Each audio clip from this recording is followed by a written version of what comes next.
An unsolved 18-year-old attempted murder case in China has been brought to the White House's We the People site.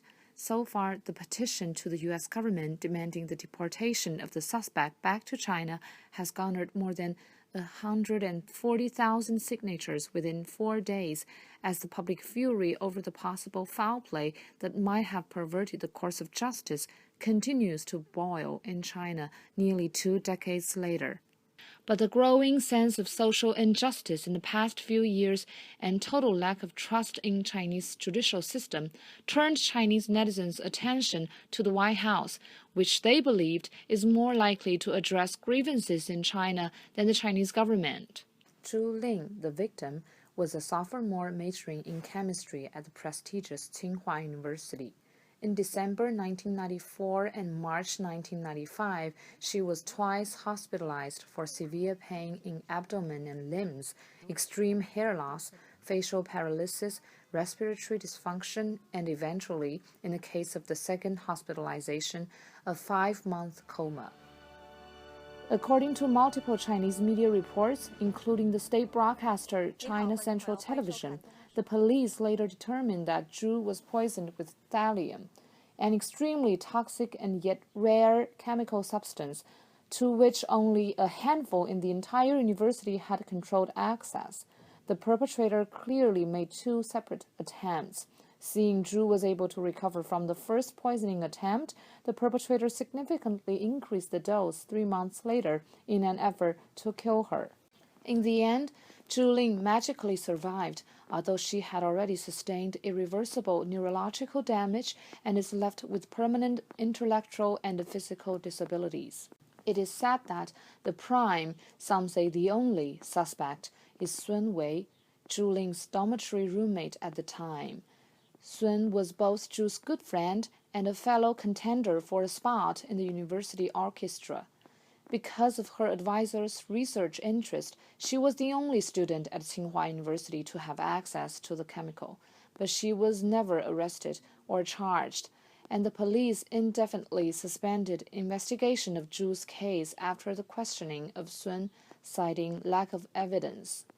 It is never known why exactly the police neither prosecuted Sun Wei nor pursued the case further, but rumor has it that Sun's family, with powerful political connections to Jiang Zemin, then top leader of the Communist Party, obstructed investigation and even pressured the police to release Sun. The primary investigator, Li Shusen, reportedly told Southern People Weekly in January 2006 that investigators had in fact reached some important conclusions regarding the case, but that the information was, quote-unquote, too sensitive to be released. The unanswered questions about the tale of intrigue and betrayal have kept it alive in the past 18 years, although the topic was only sporadically discussed in internet forums. Every thread about Zhu's case inevitably ended with dismay over the dark side of China that set the perpetrator on the loose. However, in April, an entirely unrelated murder on the campus of Shanghai-based Fudan University, in which a postgraduate medical student poisoned his roommate to death out of jealousy, sent shockwaves around the country and refreshed the nation's memory of Zhuling. Images of a 200-pound near-blind Zhu, unable to move or speak properly and drooling like a 2-year-old, circulated like a wildfire on Sina Weibo, the Chinese Twitter. The Fudan murderer is now brought to justice. What about Tsinhua's Zhuling? Many wondered aloud. In the U.S., where many of Zhu's contemporaries, including her former classmates, have settled down, discussion is equally heated. On ChinaGate, the largest overseas Chinese language web portal, a special web page was devoted to all threads related to Zhu. Chinese internet censors that swooped in the next few days added even more fuel to the public anger. Tweets about Zhuling were deleted. Searches of related terms such as Zhuling, Sun Wei, and thallium were blocked. Several Chinese media stories that requested for the truth were taken down. All these fed the wide speculations that politics have done the dirty on Zhuling. The suppression of the information was lifted Sunday, but many Chinese netizens no longer pinned their hope on the Chinese authorities and resorted to the White House petition because they learned that if 100,000 signatures can be collected within 30 days, the White House may review the petition and respond. According to the grammatically flawed petition authored by an anonymous Chinese expat, Sun Wei entered the U.S. years ago by changing her name and committing a marriage fraud.